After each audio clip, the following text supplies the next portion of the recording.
नए घर में महेश आज ही अपनी बीवी नीना और बेटी शांभवी को लेकर शिफ्ट हुआ था। बरसात के मौसम में नया घर थोड़ा चिपचिपी धूल से भरा था। आधा अधूरा काम करके सोचा था कि बाकी का कल देखेंगे, जब रात को सोते वक्त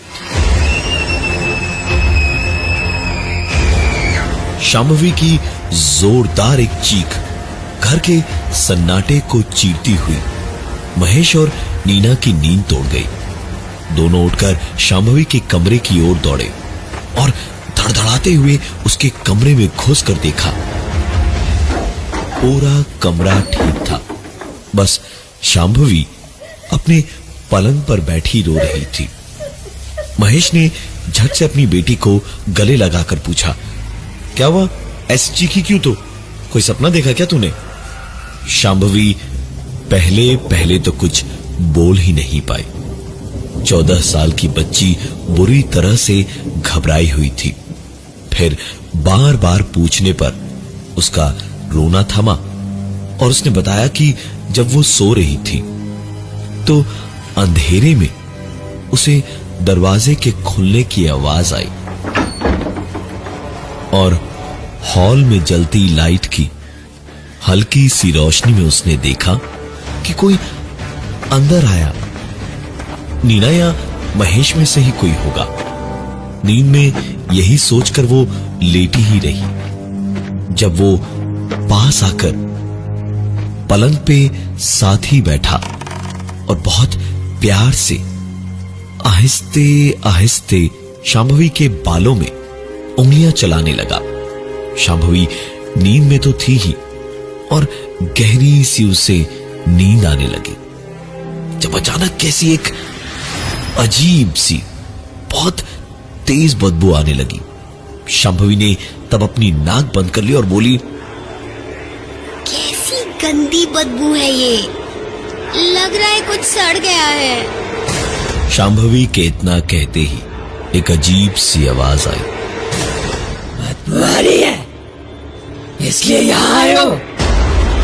और इतना कह के शांभवी को उसने बालों से पकड़ के जोर जोर से उसका सर पलंग पे पटकना शुरू कर दिया। और तभी शांभवी चिल्लाई थी इतनी बुरी तरह से। महेश ने तुरंत नीना को इशारा किया और शांभवी को उठाकर कहा, चल आज तू हम दोनों के साथ सो जा। नई जगह है ना बेटा, तो पहली रात में ऐसे सपने आते हैं। कुछ नहीं है, चल आजा हमारे पास में, आराम से सो जा।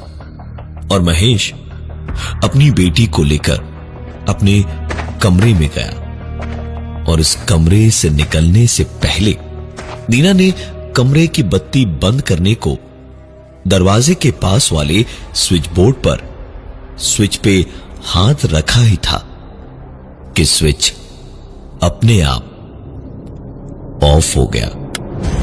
जरूर हाथ लगा ही होगा, नींद में समझ नहीं आया होगा। यही सोचकर नीना ने दरवाजा बंद कर दिया और अपने कमरे की ओर चल पड़ी। मुश्किल से 2-3 कदम ही चली होगी जब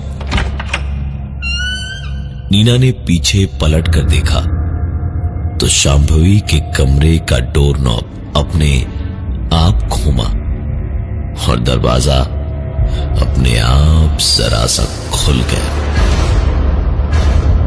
नीना दौड़ी दौड़ी अपने कमरे में पहुंची जहां महेश थपकियां दे देकर शांभवी को सुला रहा था। नीना ने इशारे से पूछा तो महेश ने इशारा किया कि वो सो चुकी थी।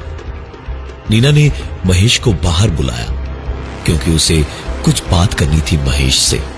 महेश भी उठा और नीना के साथ बाहर डाइनिंग हॉल में पहुंचकर डाइनिंग टेबल पर बैठा तो वहां नीना ने कहना शुरू किया और कहते कहते एक ही सांस में शांभवी के कमरे में हुई पूरी बात उसने बता दी। महेश ने भी पूरे घर पर एक नजर दौड़ाई और फिर कुछ बोलता इससे पहले ही ठीक बोलती हुई नीना के पीछे ही उसकी नजर अटक गई और उसने कहा, नीना तुम घबराओ मत। ये घर जितना हमारा है ना, उतना ही शायद इससे पहले जिसका था उसका भी है। उन्हें डिस्टर्ब नहीं करते हैं, अपनी धुन में आराम से रहेंगे। ये सुन के तो जैसे एकदम से महेश के ऊपर नीना का खून खौल आया। वो चिल्लाते हुए बोली, महेश तुम पागल हो गए हो क्या? ये किसी इंसान के बस की बात नहीं है। जरूर कुछ ना कुछ। ये बदबू कहां से आ रही है? छी, कितनी गंदी बदबू है। जरूर सामान में कोई मरा चूहा है। नीना ने बस इतना कहा भर था जब वो डाइनिंग टेबल की जिस कुर्सी पर बैठी थी वो कुर्सी हवा में उठी और जोरदार पटकनी के साथ जमीन पर गिरी और नीना बेहोश हो गई। महेश ने दौड़कर नीना को उठाया और सीधे उसे कमरे में ले जाकर आराम से लिटाया और कमरे का दरवाजा बंद करके वापस बाहर आया और हाथ जोड़ते हुए उसने कहा, हमने आपका क्या बिगाड़ा है? हमें तो ये घर अच्छा है बोलकर ही दिया गया था। आपके बारे में कुछ नहीं बताया गया था हमें। हम किसी को कोई परेशानी नहीं होने देंगे। हमें सुकून से रहने दीजिए और आप भी हमारे घर में आराम से रहिए। उस रात के बाद काफी दिनों तक कोई दिक्कत नहीं हुई। पहली ही रात को इतना कुछ हो गया और उसके बाद कुछ नहीं हुआ तो थोड़ा सा माथा नीना का भी ठनका। उसने बार बार पूछा, तब कहीं जाकर महेश ने बताया कि उसने उस रात माफी मांगकर एक साथ सुकून से रहने की भीख मांगी थी, जो उन्होंने शायद मंजूर कर लिया। सब कुछ ठीक ही चल रहा था जब एक दिन अचानक खेलते खेलते शांभवी को छज्जे पर एक बॉक्स मिला। मामूली सा कार्टन था दिखने में, लेकिन उसमें कुछ सामान रखा था। कुछ तस्वीरें थी जो खराब हो चुकी थी, जैसे उन पर तेजाब फेंका गया हो। कुछ पुराने कागज भी थे, शायद चिट्ठियां थी जिनकी स्याही कागज में घुल चुकी थी।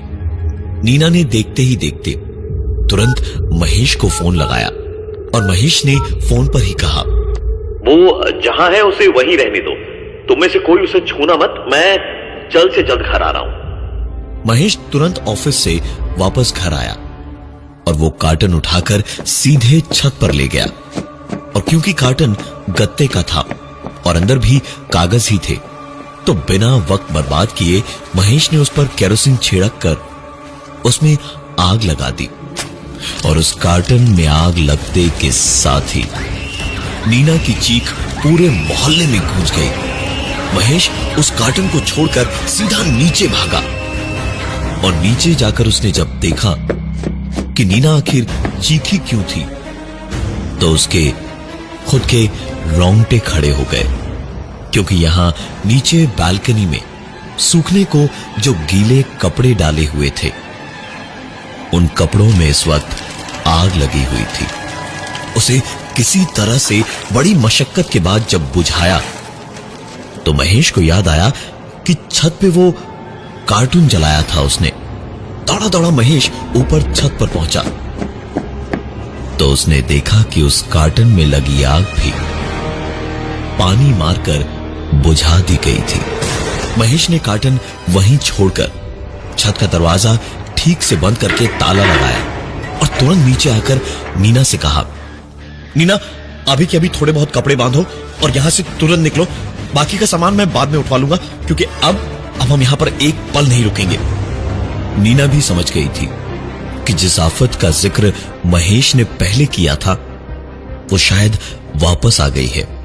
वो तुरंत कमरे में भागी पैकिंग करने और महेश ने शांभवी को पुकारना शुरू किया, शांभवी, शांभवी, शांभवी, शांभवी। लेकिन शांभवी का कोई जवाब नहीं आ रहा था। महेश शांभवी के कमरे की ओर भागा और वहां पहुंचकर देखा कि उसकी बेटी शांभवी का कमरा अंदर से बंद पड़ा था। महेश ने वक्त बर्बाद नहीं किया और तुरंत जोर जोर से कंधा मार मार कर दरवाजा तोड़ने की कोशिश करने लगा और शांभवी को पुकारने लगा। लेकिन काफी देर कोशिश करने के बावजूद न ही दरवाजा टूटा और न ही शांभवी की आवाज आई। और तभी अचानक नीना कुछ देखकर चीखी और बेहोश होकर गिर पड़ी। महेश की नजर भी उसी तरफ गई तो महेश खुद की चीख न रोक पाया। शांभवी के कमरे के दरवाजे के नीचे से एक खून की धार बहती हुई धीमे धीमे महेश के पैरों की ओर आ रही थी, जिसे देखकर नीना घबराते हुए बेहोश हो गई। नीना तो महेश के सामने ही थी, लेकिन शांभवी को कमरे से निकालना था। पता नहीं बेटी किस हाल में होगी अंदर। यही सोच सोचकर महेश का बुरा हाल था। पूरी जान लगाकर उसने 3-4 धक्के मारकर दरवाजे को जमीन पर धराशायी कर दिया और दरवाजा टूटकर गिरते ही महेश के सामने जो नजारा था उसने महेश का दिल जैसा दहलाया, इससे ज्यादा सिर्फ मौत ही डरा सकती थी। महेश की आंखों के सामने शांभवी पलंग पर किसी टूटी मरोड़ी हुई गुड़िया की तरह पड़ी हुई थी। दोनों पैर मुड़े हुए थे, हाथ और गर्दन उसके अकड़े हुए थे। लग रहा था जैसे हाड़ मांस की लचीली इंसान नहीं है वो, बल्कि लकड़ी की ठोस गुड़िया है। और जो खून की धार दरवाजे के नीचे से बह के आ रही थी वो दरअसल सामने की दीवार से निकल रहा खून था। बिल्कुल ऐसा लग रहा था जैसे किसी ने नल खुला छोड़ दिया हो और नल से पानी लगातार बहे जा रहा हो। पानी की तरह बहता खून रुकने का नाम ही नहीं ले रहा था। महेश को कुछ समझ नहीं आया तो उसने सामने पड़ी बोतल से आधा पानी शांभवी के चेहरे पर उलट दिया। शांभवी तिलमिलाते हुई उठी और बैठकर हाँफने लगी। महेश ने शांभवी को संभाल के उठाया और कमरे से बाहर लाकर बोतल का पानी नीना पर उड़ेल दिया। नीना भी एक झटके से उठी और इधर उधर घबरा कर देखने लगी, लेकिन शांभवी को अपने सामने देखा तो नीना की जान में जान आई और उसे अपने सीने से लगाकर रोने लगी। महेश ने एक बार फिर से अपने किए की माफी मांगी और हाथ जोड़कर कहा, हमें माफ कर दीजिए। हम घबरा गए थे और हमने वो कार्टन जला दिया। हमें माफ कर दीजिए। हमने आपका कुछ नहीं बिगाड़ा है। हमें ऐसे परेशान मत कीजिए। हमें ऐसे परेशान मत कीजिए। महेश को समझ में आ गया था कि उसे माफी मिल चुकी है, क्योंकि जैसे जैसे वो बोल रहा था शांभवी के कमरे के अंदर जिस दीवार से खून की धार बह रही थी उस दीवार से एक अजीब सी खुरचने की आवाज आ रही थी और खून बहना रुक गया था। इस आवाज को सुनकर महेश को कुछ शक हुआ।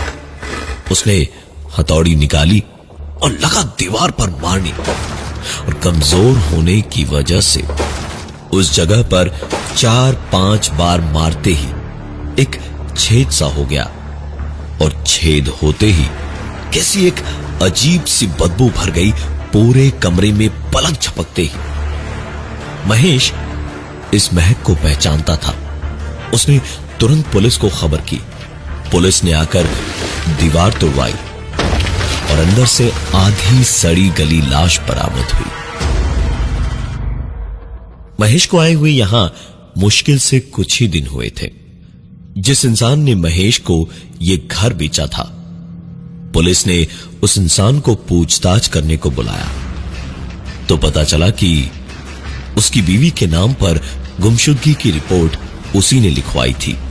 बाकी सारे टेस्ट्स करने पर पता चला कि वो लाश उस आदमी की बीवी की ही थी, जिसने उसे खुद ही मारकर दीवार में चुनके इस घर को बेच दिया।